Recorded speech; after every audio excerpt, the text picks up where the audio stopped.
Welcome everybody to a new episode on the Minecraft Realms server. Within today's episode we're going to take a look at some progress I've been making within this tunnel that leads to the back of the bank building. And we're going to take a look at some interior designs of the stable, the first floor and the attic. And we're going to take a look at the attic of the smeltery. So, I hope you're going to enjoy this episode, and let's get started. To start off the episode, I would like to talk about the progress that I've been making within between episodes, and that is this tunnel. This tunnel will lead from the end of the road, so from the church, to the other side of this little mountain that you see here. So it will be a connection from that point to the back of the church. I am planning to make a road over here that leads through to the sheep farm and will lead to that building over there.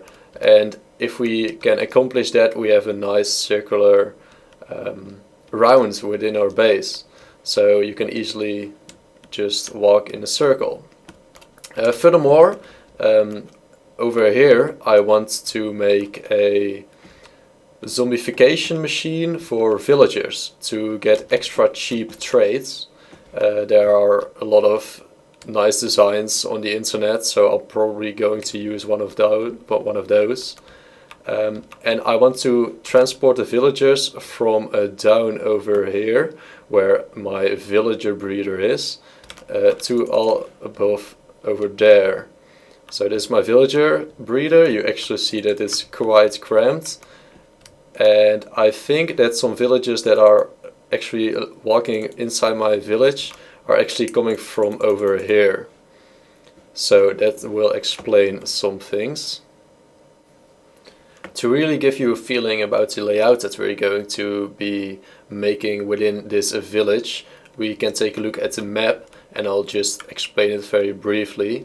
So the tunnel that you just saw is within this building, and it will lead to the back over here. So there's this cross path, and we'll extend this road, that is the road actually over there. We'll extend it to the back behind the bank, and we'll connect it with the tunnel.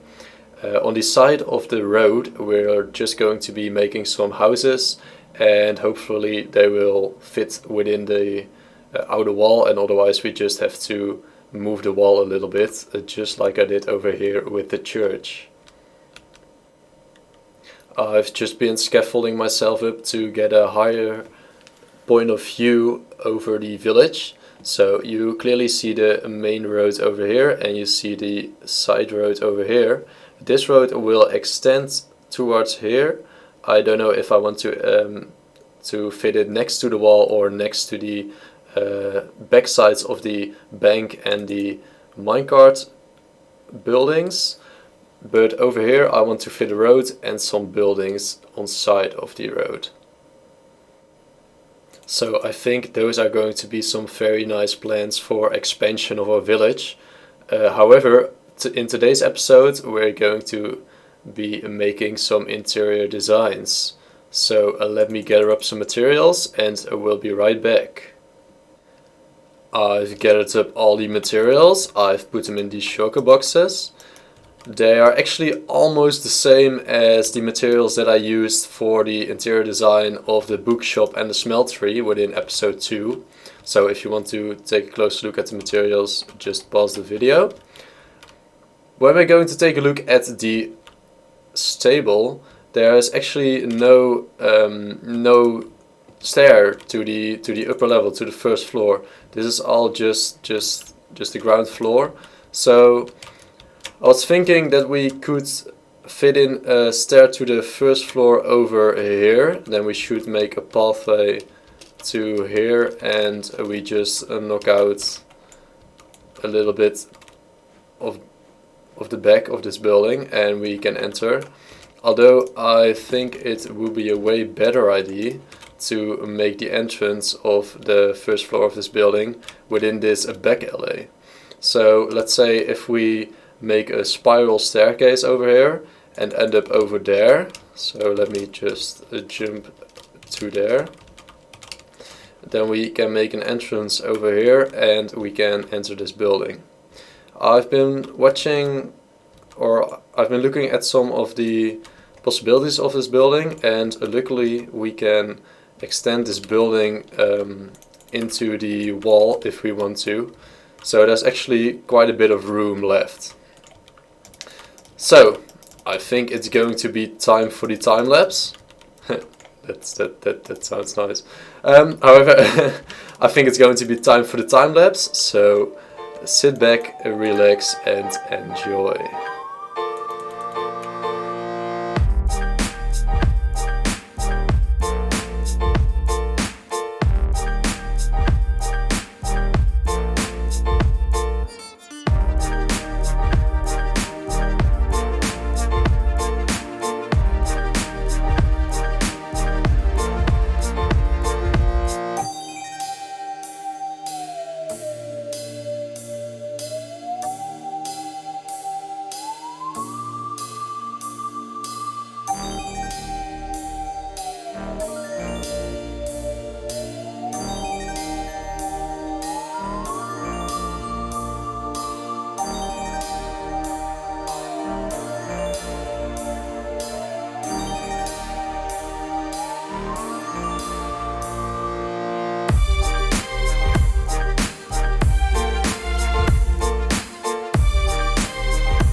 Welcome back, guys. I hope you enjoyed the time lapse. As you can probably tell, I've put on my shaders to get some really nice impressions of the buildings. So let's first take a look at the stable behind us. You enter the stable by just walking through this back alley, head up the staircase and head inside. When you enter the building, you can immediately see that we enter in the kitchen. So we got a little sink, we got a storage above the kitchen counter, and we got a little oven and our coffee maker. So I think this kitchen has actually everything that a realistic kitchen should have. And of course I have some fresh baked bread in a blast furnace, because that's how I roll. And when we turn to the living room, you can actually see that there's a very fancy dining table with some more storage and some bookshelves, a nice lamp, and of course your jukebox with your LPs that you collected over the years. So let's just head up to the bedroom, to the attic. I really like this bed design because I think it is very well designed, and it really has some collision with the ceiling. This ceiling, I really like this. And of course I have some hidden lighting. Next to the bed we've just got a little desk and our closet with a little armor stand that I actually need to give some leather armor. So there's this building. Let's just head to the smeltery. The smeltery building has actually changed quite a bit from the inside. I've ripped everything out and made it a whole new. So we enter the building, also in the kitchen, with a sink, cabinets, and of course another oven. There's no freshly baked bread. Never mind.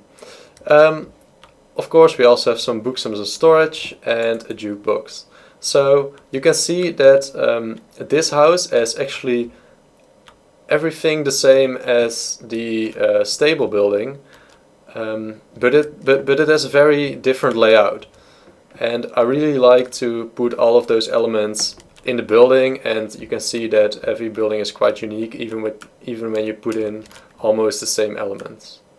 So let's head to the bedroom, to the topic. Of course you have a little desk with a computer and a mouse to play some Minecraft, of course. And we have our bedroom with our little bedroom and bathroom. Yeah. And of course you have some more storage over here. So, the thing I also really like about this building and about the stable is that I've put some glass pieces behind the older pieces. So, for instance, in the older days of this building, this was more like a very dusty attic with a lot of cobwebs, etc., purely made for storage. But now I've just put some glass pieces behind it, and it really feels like it's newly renovated. And that's kind of the same with the stable building. So when we look from the outside to the attic of the stable building and of the smeltery, you can clearly see the glass behind the older part of the building, and I think that really gives some modern looks, and it really gives the feeling like the attic has been renovated, so it can actually be used as a functional room in your building. However, that's actually all the building we're going to do for today, so let's just do something else to fill up the rest of the episode. I have a really funny idea in my mind for the rest of the episode, and that actually involves pranking someone who plays on the server, and I want to do that with this blank white map. So maybe some of you already know what I'm going to do with this, but I'm actually inspired by Grian, who pranked some other people on the Hermitcraft server with this map. So the point is that you have a lot of these maps and you put them on the wall in item frames. You put a light source behind it. You do that for the walls, ceiling and floor, and then you have a completely wide room where you actually have no orientation. So let me just do that very quickly. I'm going to make a lot of copies of this map. I've just made myself a cartography table, and now I just need some compasses. So I'll be right back. As you can see, I've got all the stuff that I need. I got my maps, my item frames, my jack-o'-lanterns, and I've got my redstone boxes inside my ender chest. So let me just head off to one of my friends via the nether portal. Hope there's no creeper over here. No, perfect. And I'll see you on the other side.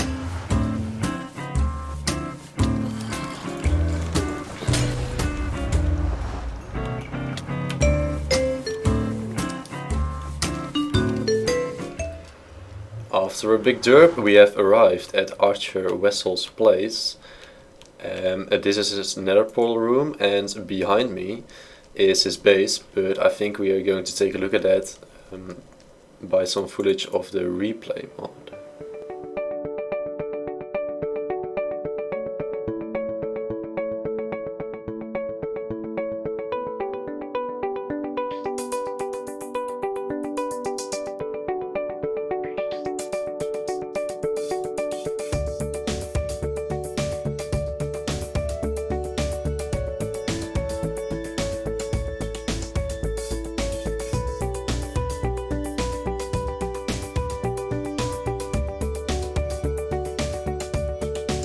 We just saw his base from the outside, and this is his base from the inside. Sadly, he hasn't made an interior yet, but he will probably be doing that sometime. The part of the base where we're interested in right now is this part. He has a very big basement, and when he needs to get down, he just drops down over here, falls into the water pool, and swims out and walks to his, for instance, skeleton farm over there or something. The way I want to prank Archer Wessel is just by letting him fall down into the water, place some dispensers on the side so we pull away the water. He falls down, he falls into a room with a sign that he's being trolled. He falls even further into the room of disorientation with this white maps. So that's the plan, and I'm just gonna be building it very quickly. The trap has been finished. However, it wasn't without struggles, because I'm actually so stupid. Right now we're on Y level 17, and the original floor, that is this one, is on Y level 11. So in order to fit all of this in, so the redstone contraption and the room of disorientation that you see over there, I actually had to build another floor because otherwise I didn't have enough space. So that was a big derp. But it's all in place now, and I think if you stand up above there, there's not a real big difference within blocks, so I don't think Archer is going to notice it. We're back on top over here, and let me explain the trap very briefly. Over there and over there are tripwire hooks. They are connected, and when we fall through, we activate the whole redstone contraption. So when we fall through, we drop into the water, blocks get pushed above our heads, so we can't swim out. We get pushed to the middle, and within the middle, blocks get extracted, and we fall into the room of disorientation. And there's actually just one way out, and yeah, that's it. So let's try it out.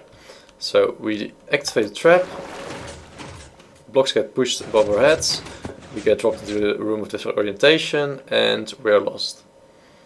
So let me find the exit very quickly, and I'll be right back. I've just picked out two of these maps, and as you can see, this is the exit. It's in the corner. You just walk through here. The item frames are connected up to the signs, and when you walk through here, you get the stairs or the ladder up, and you see the redstone contraption. It isn't pretty, but it works, and it's just temporary, so I think it's okay. However guys, that is going to be all for this episode. Within our next episode we will probably see some footage of Archer Wessel falling for this trap, hopefully. I hope you enjoyed this episode, and please be sure to leave a like and subscribe if you want to see more, and stay tuned for the prank on Archer Wessel. Bye bye!